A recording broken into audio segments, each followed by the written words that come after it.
Bienvenue sur le chantier de la Maison Senior. C'est un projet de 19 logements et une salle commune située en centre-bourg de la Chapelle-Thoireau, commune de 2070 habitants, située dans Rennes Métropole. Nous sommes sur un projet d'habitation collective en ossature bois isolé en paille sur 4 niveaux, rez-de-chaussée plus 2 niveaux plus attique. Le projet a été insufflé par Jean-François Beuon, ancien maire de la Chapelle-Thoireau, suite à un voyage aux Pays-Bas où il a découvert les principes du C2C, Cradle to Cradle. Il a souhaité faire naître un projet sur sa commune d'habitation pour des personnes âgées. Le C2C est un référencement de l'économie circulaire qui émane d'un bien-être pour le territoire, de travailler avec les ressources du territoire. Et c'est de penser que tout est ressource pour demain et n'est jamais un déchet. Ici, les objectifs Cradle to Cradle sont notamment au niveau des matériaux, travailler avec des matériaux sains qui sont issus du territoire et qui seront notamment référencés dans une banque de données MyUpcyclea pour que demain, si le bâtiment est déconstruit, il puisse servir à de nouveaux usages. Ce projet est le 3e bâtiment référencé Cradle to Cradle en France, mais le premier bâtiment d'habitation collective référencé en France. Et c'est le premier bâtiment où tous les matériaux seront intégrés à la banque de données MyUpcyclea. Ici, ce qui est innovant, c'est la salle commune partagée par tous les habitants et également des personnes extérieures à la résidence et les jardins partagés avec le verger et le potager partagé. Dès le démarrage du projet, en 2017, des ateliers participatifs ont réuni une partie des habitants, de potentiels futurs locataires, les voisins de la parcelle, les élus de la Chapelle-Thoireau, la maîtrise d'ouvrage, l'assistant à maîtrise d'ouvrage Upcyclea et les bureaux d'études qui allaient œuvrer au projet. Les ateliers participatifs permettent d'assurer une cohérence entre l'écriture architecturale du projet et les besoins futurs des locataires. Le coût est de 1 800 € hors taxe par mètre carré de surface habitable. L'impact du Cradle to Cradle est de 5% sur le projet. Sur ce projet, le dernier plancher est à 8 mètres de haut et nous dérogeons aux règles ProPaille. Accompagné de l'assistant à maîtrise d'ouvrage Paille, nous avons rédigé un dossier pour les assureurs, et ce qui a permis d'avoir une attestation nominative. La solution utilisée sur ce chantier est une construction classique ossature bois pour les cloisons des refends avec une ossature en 45-95 OSB 12 en panneau de contre-vêtement avec une laine de bois intérieur pour le phonique et l'acoustique. Pour tous les murs extérieurs, les murs ossature bois sont composés d'ossature lamellée collée, Douglas et massif avec un panneau de contre-vêtement Fibertech, épaisseur 16 mm et un remplissage isolant paille.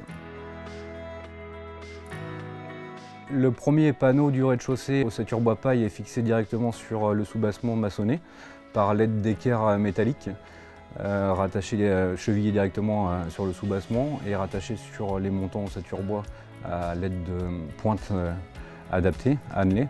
Les équerres ont une continuité sur les différents niveaux, elles sont rattachées de niveau à niveau pour retransmettre tous les efforts de contre-vêtement au sous-bassement. La descente de charge du bâtiment fait que l'on a beaucoup de charges à reprendre sur le premier niveau, notamment le rez-de-chaussée, sur des poteaux bois. La compression transversale des bois ne permettait pas d'avoir un assemblage bois-bois. C'est pour cela que nous avons mis une ferrure pour élargir la compression transversale. Pour ce chantier, nous avons mobilisé 4 à 6 personnes en atelier sur une durée de 3 mois. Et 2 personnes en chantier sur une durée de 3 mois également, 2 mois et demi exactement sur le levage charpente ossature bois. Et ensuite pour les ouvrages annexes, pour les bardages, il y aura à peu près 1 mois. L'intérêt de ce système constructif en cœur de bourg, comme vous pouvez le voir à la Chapelle-Thoireau, c'est que du coup on apporte beaucoup moins de nuisances sonores. On est sur des matériaux avec une filière sèche, c'est-à-dire qu'il n'y a pas d'eau sur le chantier. On est sur des chantiers qui sont plutôt propres, rapides en exécution.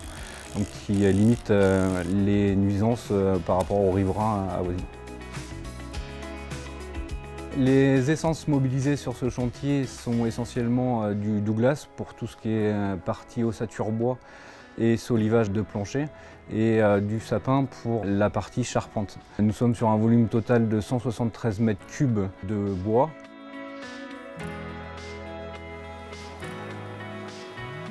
Sur ce chantier, nous avons 825 mètres carrés de murs d'ossature bois isolés en paille, ce qui représente 2000 bottes de paille, soit 270 mètres cubes de paille. La provenance de la paille vient de Vendée, du fournisseur Profibre, qui reconditionne la paille pour obtenir une densité et une hygrométrie adéquates à la construction bois. Nous contrôlons l'humidité de la paille dans nos ateliers à réception des camions.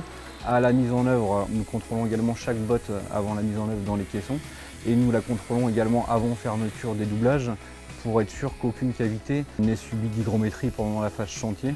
Donc nous réalisons également des protections de murs pour être sûr qu'il n'y ait pas d'infiltration.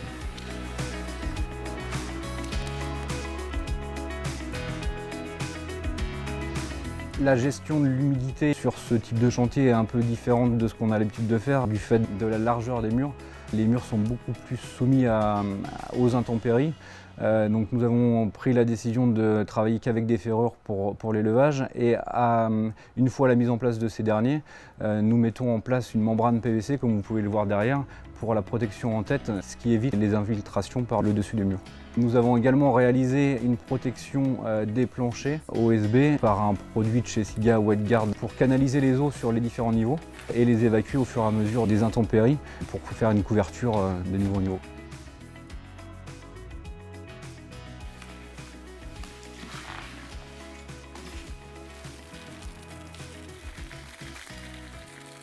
Néotoa, c'est entre 500 et 600 logements en livraison à l'année en locatif et également entre 100 et 150 logements en accession.